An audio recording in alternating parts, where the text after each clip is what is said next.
ফরিদপুর পৌর শহরের একমাত্র বিনোদন কেন্দ্রটির প্রবেশ মূল্য মাত্রাতিরিক্ত বলে মনে করেন বিনোদন পিপাসুরা। জেলার মানুষ বলছেন, বৃষ্টিতে ভরপুর এ জেলায় বিনোদনের জন্য এখনো পর্যন্ত গড়ে ওঠেনি কোনো বিনোদন কেন্দ্র। বিনোদন কেন্দ্রের অপ্রতুলতার কথা স্বীকার করেছেন ফরিদপুরের জেলা প্রশাসকও। জানালেন, শীঘ্রই একাধিক বিনোদন কেন্দ্র স্থাপনের উদ্যোগ বাস্তবায়ন করা হবে। যে কোনো বিশেষ দিনে জেলা শহরের কাছে মরা পদ্মা নদীর ধলারমোড় এলাকায় ছোটেন বিনোদন পিপাসুরা। বিস্তীর্ণ খোলা জায়গায় কিছু সময়ের জন্য হলেও খোঁজেন মানসিক প্রশান্তি। এবার ঈদেও তার ব্যতিক্রম হয়নি। দুপুরের পর থেকেই পরিবার পরিজন নিয়ে ধলারমোড়ে জড়ো হতে থাকেন হাজারো মানুষ। তবে ঐতিহ্যে ভরপুর হলেও এখন পর্যন্ত জেলায় নেই উল্লেখ করার মতো কোনো বিনোদন কেন্দ্র।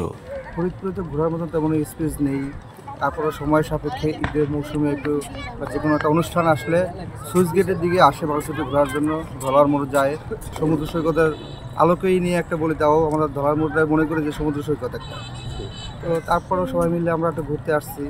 ধলারমোড়ে যদি বসার একটা জায়গা থাকতো তাহলে অনেক খুশি হতো, সবার আসছে জায়গায় বসতে পারতো, ঢাকার মধ্যে সব কিছু থাকতো, তাহলে আর ভালোই। প্রত্যেকটা অনুষ্ঠানে সবাই তো এখানে একত্রিত হয়, মানে সব জনগণ একত্রিত হয়, কারণ আমাদের কোনো ভালো জায়গা নাই, বিনোদনের জায়গা নাই। পৌরসভার একমাত্র শিশু পার্কের প্রবেশ মূল্য ১০০ টাকা। পাশাপাশি প্রতিটি রাইডের জন্য গুনতে হয় উচ্চ মূল্য। মধ্যবিত্ত পরিবারগুলোর জন্য এই অতিরিক্ত ব্যয় বহন করাও দুঃসাধ্য।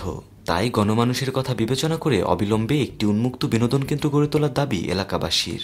এখানে আমাদের ফরিদপুরে যে রাসেল পার্কটা আছে, সেই পার্কটা মনে করেন ঢুকতে গেলে এক একজন মানে 50 থেকে ঈদের সিজনে ওরা আরও টাকা বাড়ায়, 80 টাকা 100 টাকা করে নেয়। দেখা গেছে কি 4-5 জন লোক গেলে ঢুকতে যদি 500 টাকা চলে যায়, তাহলে সেই ক্ষেত্রে মনে করেন ভিতরে গিয়ে আরও কিছু রাইড আছে বা কিছু খাবার দাবার আছে, সেগুলোর মতো ব্যালেন্স থাকে না।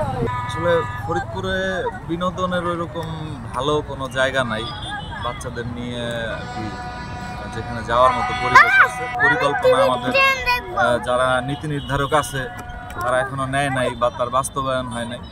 না হলে এখানে ফরিদপুরে আরো অনেক সুযোগ আছে, অনেক কিছু করার বাচ্চাদের জন্য, বড়দের জন্য। বিনোদন কেন্দ্রের অপর্যাপ্ততার কথা স্বীকার করছে জেলা প্রশাসন। জেলা প্রশাসক জানান, গণমানুষের কথা বিবেচনায় এরই মধ্যে 2টি বিনোদন কেন্দ্র স্থাপনের উদ্যোগ নেওয়া হয়েছে। ফরিদপুরে 22 লাখ মানুষ, কিন্তু একটি পর্যটন কেন্দ্রও নাই, একটি বিনোদন কেন্দ্র নাই। সাধারণ মানুষের জন্য কোনো বিনোদন কেন্দ্র নাই, পর্যটন কেন্দ্রও নাই। আমরা ফরিদপুরে কয়েকটি স্থানকে পর্যটন কেন্দ্রে পরিণত করার জন্য উদ্যোগ নিয়েছি।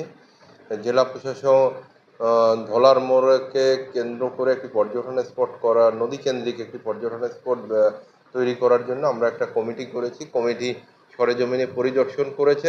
আমরা আশা করছি যে খুব তাড়াতাড়ি আমরা এখানে দৃশ্যমান উন্নয়ন করা সহ আমরা এখানে একটি পর্যটন কেন্দ্র করতে পারবো। সাধারণ মানুষের কথা ভেবে সরকারিভাবে একাধিক উন্মুক্ত বিনোদন কেন্দ্র গড়ে তোলা হবে, এমনটি মনে করছেন ফরিদপুরবাসী।